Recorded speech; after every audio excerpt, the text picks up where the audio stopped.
My name is Nora Hollis. I'm 27 years old, and I just became a doctor. The night of my twin sister's medical school graduation party, my own mother sent me a text message. I still have it. It said, "This is Sabrina's night. Do not show up and embarrass this family." For years earlier, that same woman had called me sobbing in the middle of the afternoon. She told me my father's cancer had come back. She told me the insurance wouldn't cover the chemo. She told me we were $35,000 in debt and about to lose the house. I was 6 weeks into my first year of medical school. And I emptied my entire savings, $11,850, and then I took out a private loan at 9.5% interest, and I sent my mother nearly $37,000 to save my father's life. 9 months later, my sister had her dream wedding at a vineyard estate that cost more than $50,000. So on the night of that graduation party, the party I wasn't even invited to, I showed up anyway. And I brought a gift. A thick manila envelope. And when the host read my card out loud, in front of 200 guests, including my sister's very wealthy in-laws, the entire room went dead silent. My mother shot up out of her chair and sprinted for that stage to rip the microphone away. But she was about 10 seconds too late. Because what those 200 people learned in the next half a minute burned my family to the ground, right there on the ballroom floor. Before I tell you what was in that envelope, let me take you back to where all of this started. And before we go on, if you've ever had somebody in your own family take advantage of your trust, maybe they borrowed money they never paid back, maybe they guilt-tripped you into giving up something you couldn't afford to lose, do me a favor and drop a comment. Let me know you've been there. You are not alone in this. While you're at it, hit that like button and subscribe, because these are the stories we tell here. And tell me in the comments where you're watching from and what time it is right now. Team, city, country, wherever this finds you, I want to know who's with me tonight. Now let me take you all the way back to the phone call that started it. Let me set the scene for you first, because I want you to see what I walked into. Ashwood Hall gleamed under those big crystal chandeliers when I stepped through the doors at 5:30. White tablecloths. Centerpieces of white roses and eucalyptus, my sister's signature colors ever since her wedding 4 years back. Everything looked perfect. Everything looked expensive. Exactly what my mother had been planning for months. I stood in that doorway with the gift envelope tucked in my purse. I wasn't on the invitation list. But I had every right to be in that room. Same medical school. Same graduation date. Same degree. Just a different celebration, one thrown for my sister, and not for me. Sabrina's maid of honor spotted me first, a woman still holding that title 4 years after the wedding. "Nora, oh my gosh, I didn't think you were coming." Her smile didn't reach her eyes. "Wouldn't miss it," I said. I walked past the seating chart posted by the entrance. 200 guests. Table 1, the Ashford family. Table 2, the Hollis family and relatives. I scanned the list twice. My name wasn't on it anywhere. Across the room, my mother saw me. Her champagne glass stopped halfway to her lips, and for just 1 second her face went white. Then she recovered, pasted on a smile, and started moving toward me. At the head table sat my sister's in-laws, Richard and Vivian Ashford, surveying the room like royalty over their kingdom. Richard, silver hair, navy suit, the posture of a man who'd won 30 years of courtroom arguments. Vivian, pearls, designer everything, the practiced smile of a woman who chairs charity boards and knows to the dollar what her approval is worth. They donated $50,000 to the medical school the year before. Their name was on a plaque in the atrium. My mother had mentioned that plaque to me at least twice a month for a solid year. And near the bar stood my father, Frank Hollis, chemistry teacher, 30 years at the same high school, beloved by every student who ever passed through his classroom. He wore the same gray suit he'd worn to Sabrina's wedding. The same one he'd worn to my white coat ceremony, the one my mother skipped, saying she had a migraine. Both my girls, doctors, I heard him tell someone, beaming. He had no idea that in less than 3 hours, I was about to show him exactly who his wife really was. So let me take you back. All the way back to the afternoon the phone rang. It was a Sunday afternoon in September, 4 years ago. 10 minutes to 4. I was on the 4th floor of the medical school library, buried under flashcards, muscle names I'd been staring at for 19 hours straight. My first big exam was 3 days out. I was 6 weeks into med school and I was drowning, but I was keeping my head above water. My phone buzzed. Mom. I almost let it go. I wish to God I had.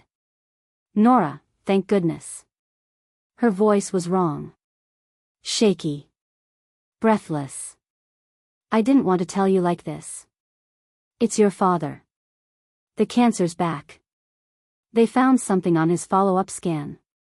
The flashcards slipped right out of my hands. What do you mean, back? Dad's been clear for 18 months. I know. But the oncologist called yesterday. There's a mass. They need to start chemo right away. And then her voice cracked in half. But the insurance denied it, Nora. They're calling the treatment experimental. The bill came yesterday. $35,000 for the first round, and they want it up front, or they won't even start. If we don't pay in 30 days, it goes to collections. We could lose the house. I sat down on the library floor. $35,000. My student loans wouldn't come through for another 2 weeks. I had $847 in my checking account, and rent was due in 5 days. Mom, that can't be right. Dad has the teachers' union plan. That's good coverage. That's what I thought too. But they sent a denial letter. I'll email it to you right now. I don't know what to do. Now, I'm a doctor today. And today I know I should have called my father directly. I should have asked to see the actual medical records. I should have done 100 things differently. But I was 23 years old, 6 weeks into medical school, and my mother was crying to me about my father's cancer. And here's the thing you have to understand. My dad hated talking about his illness. During his first fight, 2 years earlier, he'd shut down every single time I asked about symptoms or scans. Your mother handles the medical stuff, he'd say. I just show up and get poked. My mom was a nurse practitioner. She spoke the language. She dealt with the doctors. That was their whole dynamic. So I was scared. Scared that if I called him, I'd hear the fear in his voice. Scared he'd tell me something even worse. So I let my mother be the go-between. That was my first mistake. The email came at 4:23. A PDF. An insurance denial letter with my father's name on it. Official-looking letterhead. A case number. A claims adjuster named Karen Ellison, from a company called Summit Care Administrators. Treatment does not meet standard of care. Experimental classification. Patient financial responsibility, $34,850. I read it 3 times, sitting on that library floor, my heart going like a fist against my ribs. Part of me, a small, quiet part, noticed that some of the wording didn't sound quite like the insurance paperwork I'd started learning about in class. But I pushed that thought down as fast as it came up. Because what kind of daughter picks apart the fine print while her father is fighting for his life? What kind of person makes her crying mother prove it? Not me. I wasn't going to be that person. So I believed every word of it. Why on earth wouldn't I? That night, I opened my savings account and I looked at the number I'd spent my whole life building. $11,850. 5 summers lifeguarding at the community pool. Graduation gifts I'd never spent. Birthday money I'd been saving since I was 16. 3 years of tutoring high school kids in chemistry, my dad's subject, the thing he taught me to love. Every dollar of it saved for residency applications, for interview travel, for the security deposit on a real apartment someday. At 1:34 in the morning, I transferred all of it to my mother's account. Available balance, 0. I didn't sleep that night. I didn't study, either. I just sat there and stared at that 0 on my phone screen. But $11,000 wasn't enough. She'd said 35. I still needed another $23,000, and I had nothing, no credit history, no co-signer, no collateral. So I did what desperate people do. I found one of those online lenders. Bad credit okay. Fast approval. Funds in 48 hours. The loan officer sounded bored on the phone, like he did this 1,000 times a day. Best I can do for your profile is $25,000, at 9.5%, over 6 years. Payments $385 a month. Total repayment, a little under $28,000. You understand these terms? Yes. And this is for a medical emergency? Family member? Yes. I signed everything by email. The money hit my account 2 days later, and I sent every dollar of it to my mother the same afternoon. Total sent, $36,850. She called me when it landed, crying. Thank you. Thank you. You saved your father's life. I will never forget this. And I believed her. God help me, I believed her completely. If you've ever handed over everything you had because someone you loved told you it was life or death, type one word for me right now. Type 0. Because that's exactly where I was standing that night. Rock bottom, with nothing left in the account and a 6-year loan around my neck. And I thought I was a hero for it. Here's what my life looked like after that. I picked up a job drawing blood on the overnight shift at the hospital, 11 at night to 6 in the morning, sticking needles into scared, sleepless patients. Then I'd walk straight from that shift into an 8 a.m. lecture. I learned to sleep sitting up, 20-minute cat naps between patients. Then I added tutoring. Then weekend shifts in the hospital cafeteria. 3 jobs at once. About $2,000 a month before taxes, $1,680 after. Let me do the math out loud for you, the way I did it every single month. Rent, $925. Loan payment, $385. Groceries, $120. Bus fare, $80. School fees and books, $150. Phone, $40. Every month, I came up $20 short. So I started selling my plasma. Twice a week. $50 a pop. Because I needed every last dollar. And this is where the notebook comes in, because I need you to remember it.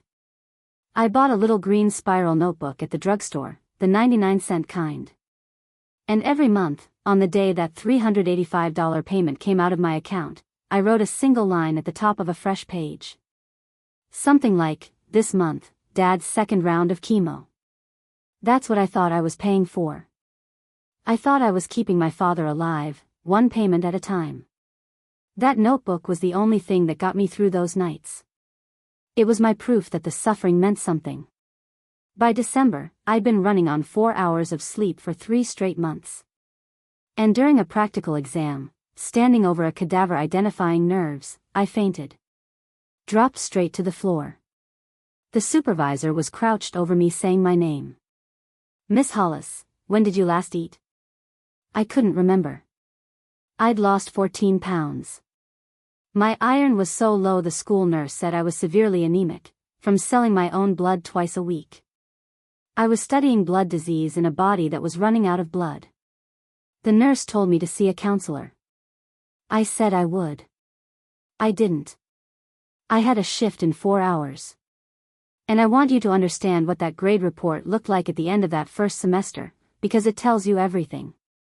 I passed, barely. Low 70s across the board. My sister, that same semester, pulled high 80s and low 90s.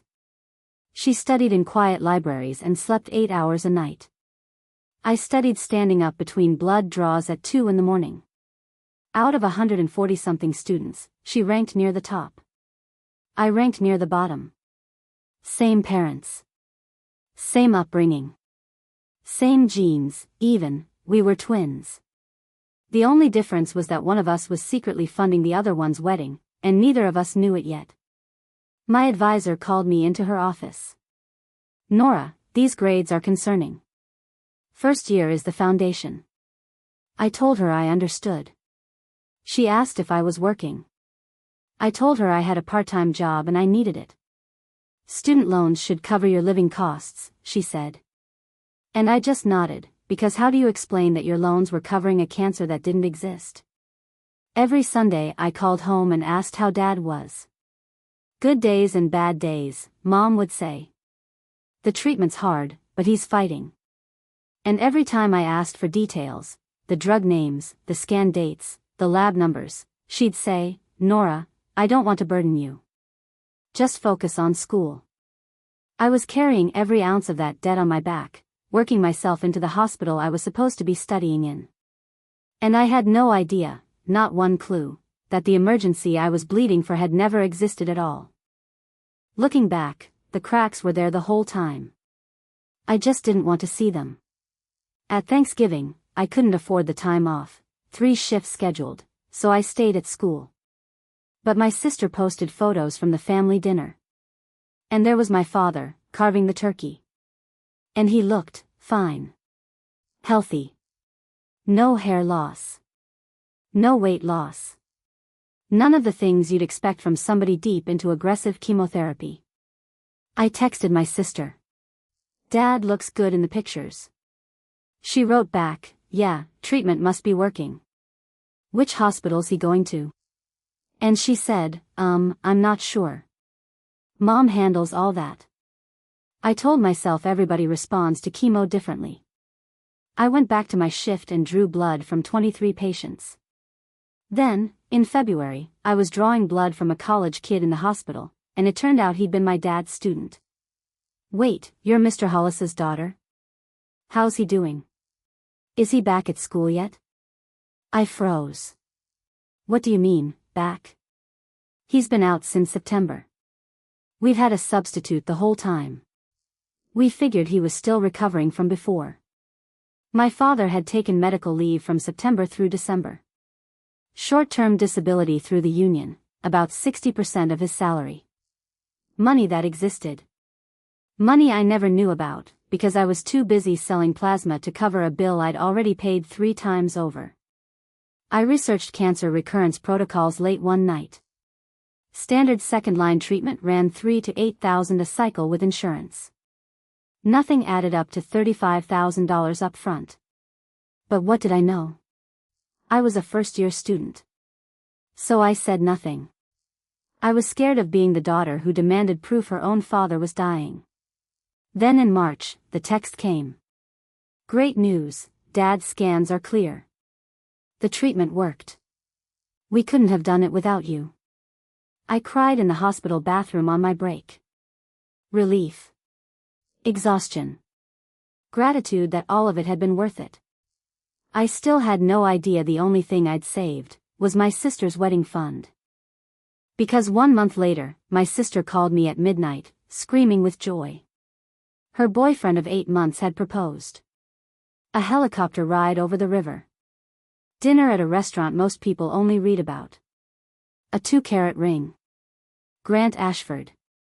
Investment banker. Came from serious money. A whole different world, the kind where a $2,000 proposal was just a Tuesday, not 5 months of my loan payments. The wedding got announced fast.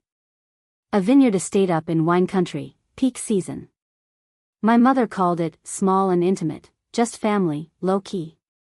Then in the same breath she said the guest list was around 200 people. 200 people is not low-key. But every time I worried about the cost, she said the same thing, don't you worry about a thing. Grant's parents are covering the venue. We're just doing simple family things. I couldn't even afford the plane ticket to get there. $520 for the flight, another $180 for the hotel, and I had $280 to my name after rent and that loan payment. When I told my mother I couldn't come to my own twins' wedding, she went quiet. Then she asked, what about your student loan refund? And I had to remind her, I'd already sent that to her, months back, for Dad. There was a pause on the line. Right, she said. Of course. Let me ask your father. The next day, $600 showed up in my account. I didn't ask where it came from. I was too grateful, and too ashamed that I couldn't pay my own way. I flew out. And when I got there, I watched my sister's Instagram fill up with the truth of it. A designer gown, not off the rack. Custom invitations with gold foil. A professional wedding planner. A rehearsal dinner for 50 people at a private vineyard restaurant, a 5-course tasting menu, an open bar, a bill that had to be $15,000 on its own.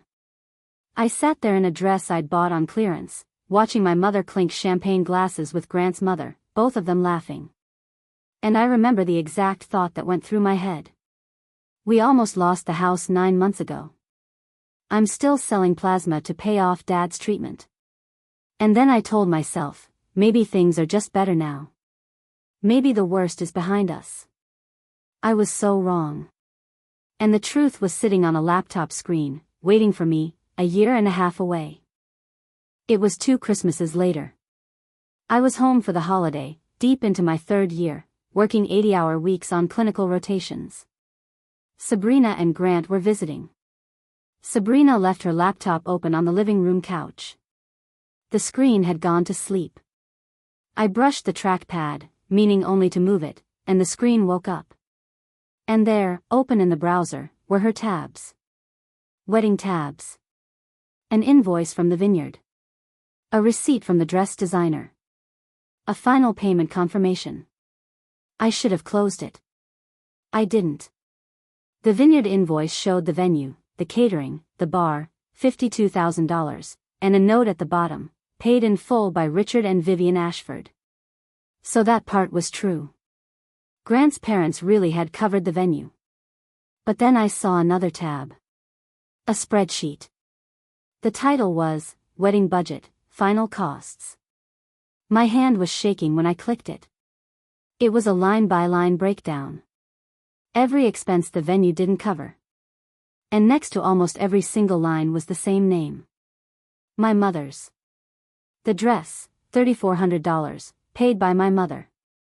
Alterations, the planner, the florist, the photographer, the videographer, the invitations, the hair and makeup, the rehearsal wine, the welcome bags, the transportation, the hotel blocks. On and on. All of it paid by my mother. The total at the bottom, $31,200. I took a photo of that screen. Then I opened my own banking app with trembling fingers and looked at my transfers from 2 years before. $11,850 in September. $25,000 more that same week. And the dates on my mother's wedding payments, they started the very next spring. The timeline matched. The numbers matched. She'd taken my $36,850 and spent $31,000 of it on a wedding. I walked into my childhood bedroom and I logged into my father's old insurance portal. My member ID was still saved in my phone from when I was on the family plan.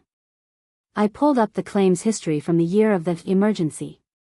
A physical. A follow-up visit, $35 copay. A scan, $150 in patient responsibility. Total cost for the whole year, $220. No chemotherapy. No denied claims. No $35,000 of anything. Then I found the original email, the fake denial letter. And I read it again, this time with 2 more years of medical training behind me. The company, Summit Care Administrators, I searched it. It didn't exist. The adjuster's phone number was disconnected. The case number was formatted wrong. The medical codes were nonsense. She'd made it. She'd sat down and manufactured a fake insurance denial, using my father's name and my father's cancer, to rob her own daughter. I stood in my old bedroom, and every dollar I'd paid, every plasma donation, every needle, every 20-minute nap between patients, rearranged itself in my head into a wedding I hadn't even been able to afford a plane ticket to attend. I should have marched downstairs and screamed. I didn't. Because screaming wouldn't get my money back. But evidence just might. There was one more thing I had to understand before I did anything. Where my father fit in all this. Late that night, I got onto the family computer, and I found the old emails. And what I read told me my dad wasn't in on it. He was a victim too. Back when the wedding was being planned, my mother had emailed him. She wrote that her own mother, my grandmother, had left her an inheritance when she passed, and that she wanted to use it for Sabrina's wedding. The dress, the flowers, the photographer. My father wrote back that it was generous, that Grandma would have been happy, and he asked how much. And my mother answered, around 30,000. I know it's a lot, but Grant's family has high standards.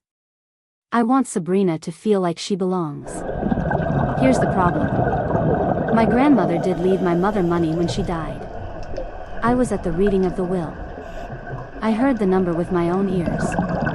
$12,000. Not 30. Not 35.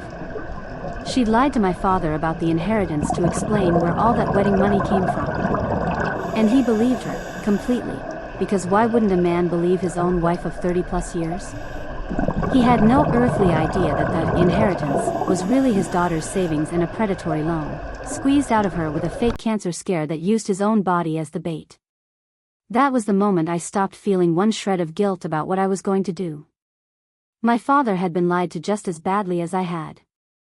He'd even thanked me, at that very Christmas dinner. He raised a glass and told me he was proud of me for helping the family when we needed it. He thought there'd been a real crisis. He thought I'd volunteered. He was thanking me for a sacrifice built entirely on his wife's lie. So I made a decision, sitting at that table, smiling and clinking glasses with the woman who'd robbed me. I wasn't going to confront her in private. I wasn't going to hand her a quiet chance to twist it, to gaslight me, to explain it all away. I was going to wait. Collect everything.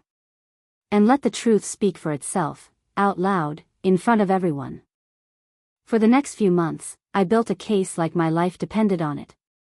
Bank statements. The loan documents, $25,000 at 9.5%. My payment history. Screenshots of that wedding spreadsheet. I even got copies of the vendor receipts by contacting them myself, pretending I was putting together a family memory book. My father's real insurance records. The fake denial letter, side by side with the real ones. My mother's texts, "We're $35,000 in debt, you saved his life." The emails about the inheritance. And my grandmother's actual will, showing the real 12,000. I printed all of it. 3-hole punched. Organized in a binder with tabs. And then I sat down with a law student who specialized in family financial abuse, for a free consultation. Is this fraud? I asked her. Can I sue? Potentially, she said. But family court is messy, slow, and expensive. You transferred the money voluntarily, you'd have to prove she misrepresented it. It's a long, ugly road.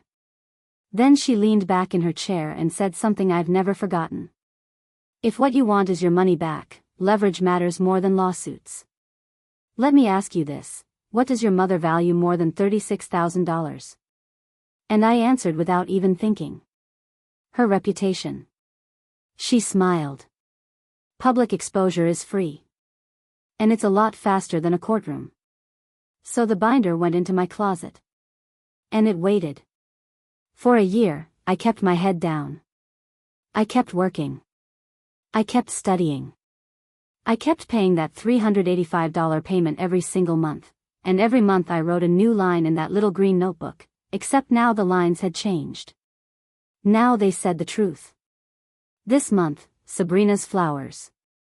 This month, Sabrina's photographer. My mother's lie, in monthly installments, in my own handwriting. I was waiting for something big enough. Public enough. With the right witnesses in the room. And in the fall, my mother handed me the perfect stage without even knowing it. The graduation party. For my sister.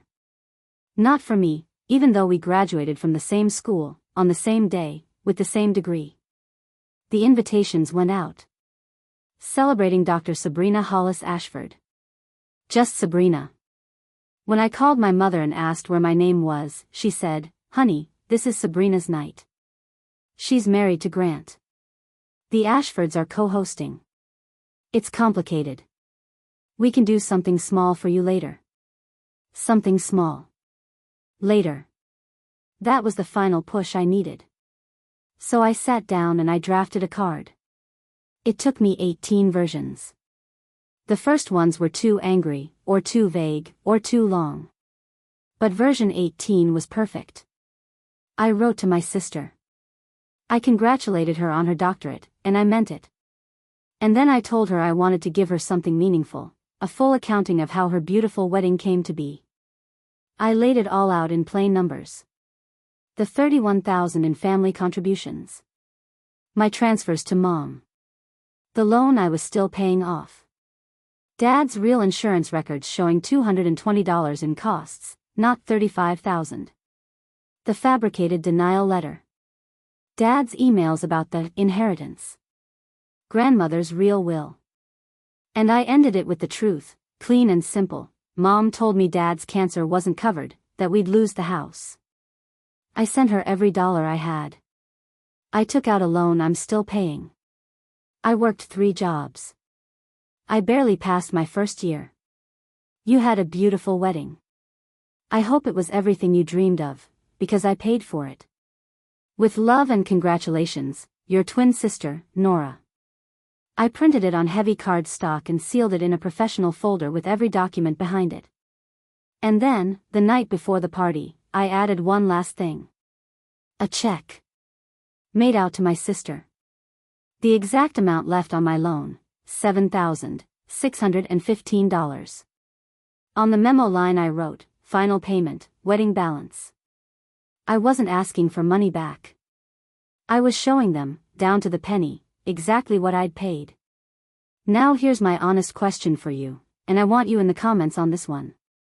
If you found out your own mother did this, stole your money, faked your father's illness, funded one child's dream while the other went into debt for it, what would you do? Would you pull her aside and handle it quietly? Or would you let the truth come out where everyone could see it?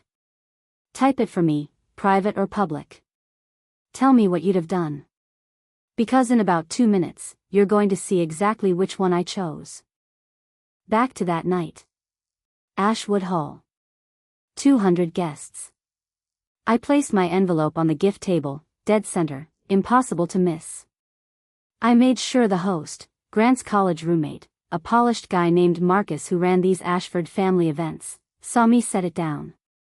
He picked it up, felt the weight of it, looked puzzled. He had no idea what he was holding. My mother caught me at 10 to 6 and grabbed my elbow. Nora. This isn't the time to make a scene. I'm not making a scene, I said. I brought a gift. Her eyes narrowed. What kind of gift? The kind she deserves. And I walked away, because the Ashfords were watching, and my mother couldn't chase me across that room without an audience. I found my father at the bar, and I asked him, carefully, casually, how he was feeling. Great, he said, confused. Why? Do I look sick? I asked if he'd had any health issues at all since his remission. Not a thing, he said. Clean scans every 6 months. Why? I told him I just wanted to make sure he was okay. Then I hugged him, and I held on a little longer than usual. Because I knew that in 2 hours, his whole world was going to come apart, and I wanted him to have one more good moment first. Dinner came and went. Speeches. And then the lights dimmed over the tables and came up bright on that stage, and Marcus took the microphone. All right, my favorite part of the night. Celebrating Sabrina through her gifts. It's an Ashford family tradition, every card gets read out loud. Public gratitude. Transparency. My mother had bragged about that tradition to me once, never dreaming it would be the noose. Every gift opened. Every card read. No exceptions. The first 2 gifts came and went. A card, some applause, a rhythm. Then Marcus reached for the 3rd gift. My envelope. Oh, this one's got some weight to it, he joked, and the room laughed. He opened it, and pulled out the thick stack of paper, and his smile flickered. This one's from Nora Hollis. My father called out from his seat, warm and proud, that's my other daughter. Marcus started reading. Dear Sabrina, congratulations on your doctorate. I'm so proud of what you've accomplished. Smiles around the room. I wanted to give you something meaningful. Since your wedding was such a beautiful celebration, I thought I'd share how that celebration came to be. That's when my mother stood up. Her chair scraped loud against the floor. Marcus, maybe we can just. But he was already reading ahead, and his voice was slowing down as his eyes ran faster than his mouth. Enclosed, you'll find the complete budget breakdown for your wedding. He pulled out the spreadsheet and held it up. $31,200 in family contributions. The number hung in the air. Richard Ashford's eyebrows went up. He knew what he'd paid for the venue. So who paid the other $31,000? Marcus kept going, because at an Ashford event, transparency was the rule, and Vivian Ashford gave him a small nod to continue. Bank statements showing my transfers to Mom, $36,850 total. The loan I'm still repaying. Dad's insurance records showing $220 in total medical costs, not $35,000. The room had gone completely silent. 200 people. Nobody breathing. My father stood up. What loan, Nora? What insurance records? Marcus's voice was shaking now, but he didn't stop. The fabricated denial letter Mom sent me to justify the emergency. He held it up next to the real records. Mom told me Dad's cancer treatment wasn't covered, that we were $35,000 in debt, that we'd lose the house. My father's face drained of every drop of color. Marlene, he said, turning to my mother. What is this? My mother had reached the edge of the stage. That's private. Stop reading. And Richard Ashford, the lawyer, the man who donated the plaque, said, quietly, let him finish. Marcus read the last of it. You had a beautiful wedding. I hope it was everything you dreamed of, because I paid for it.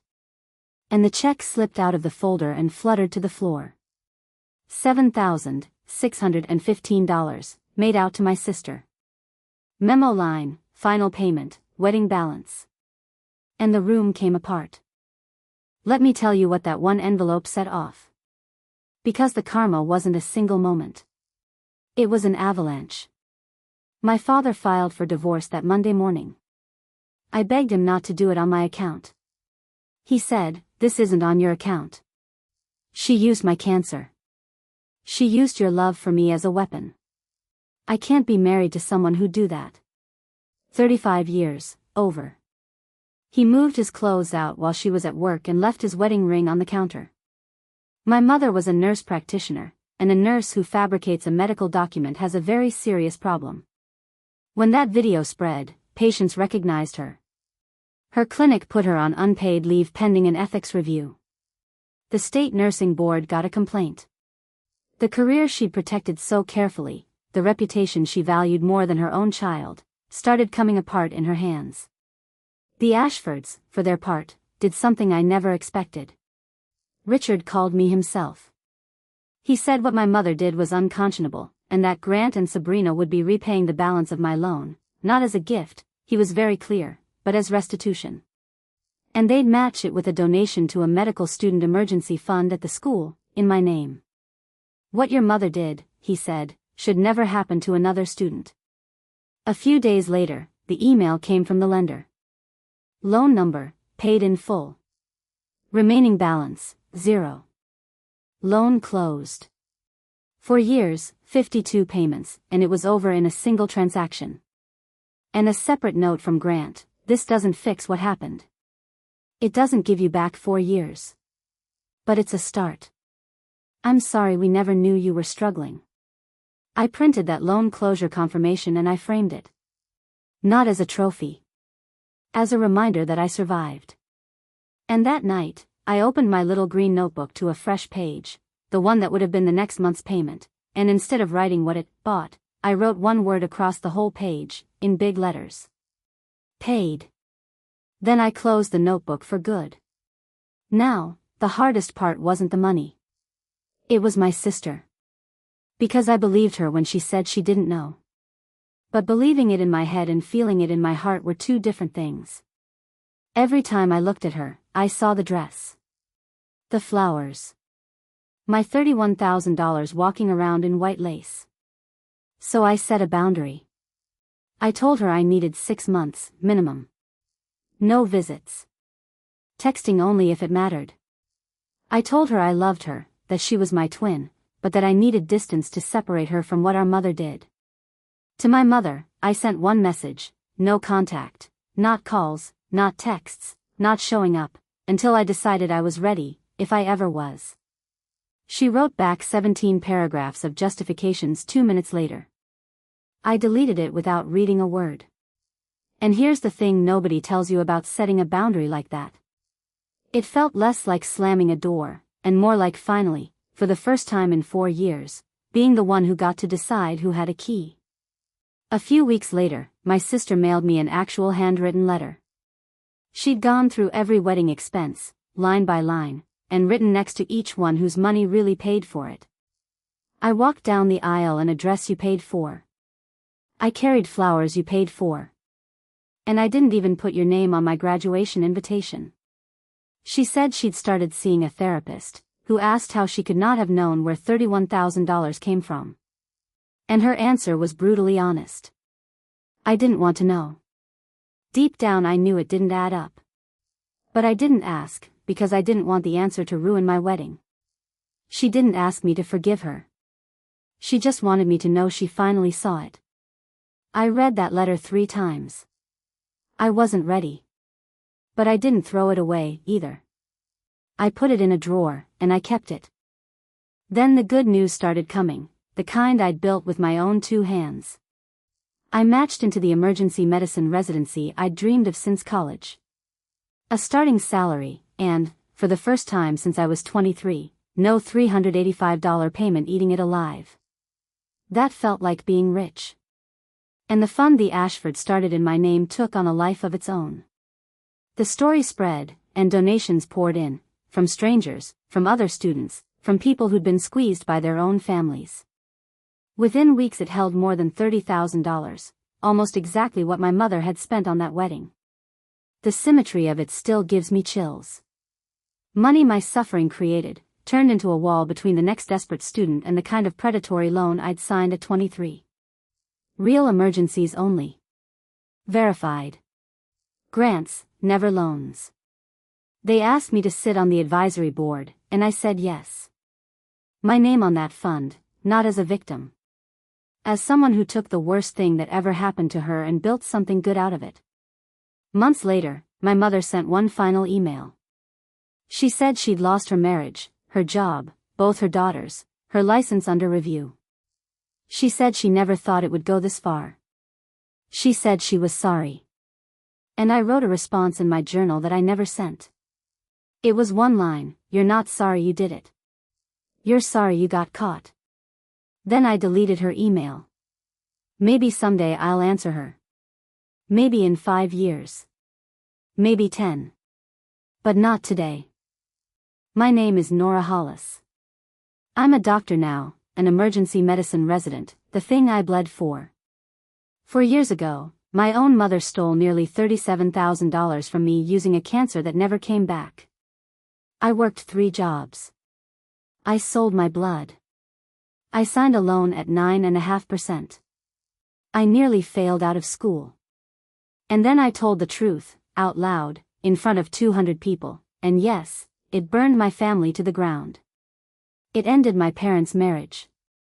It cracked my bond with my twin. My mother lost nearly everything she'd spent her life protecting. But here's the part one need you to hear. It also set me free. The loan is at 0. The boundaries are set. The truth is out. And I'm standing in a hospital in scrubs I bought with money that's finally, completely mine, about to spend my life saving people, because I survived the person who was supposed to protect me. That's the real ending. Not revenge. Not getting even. Just survival, and the promise I made to myself that I will never again let anyone turn my love into a weapon they use against me. So if there's someone in your life right now who weaponizes your guilt, who invents emergencies, who makes you feel like you owe them your whole future, hear me. You don't. You don't owe anyone your silence. And you sure don't owe anyone a sacrifice that was built on a lie. The people who love you don't bill you for it. If this story reached somewhere real for you, if you've ever had to set a hard boundary with your own family, drop a comment and tell me about it. I read them.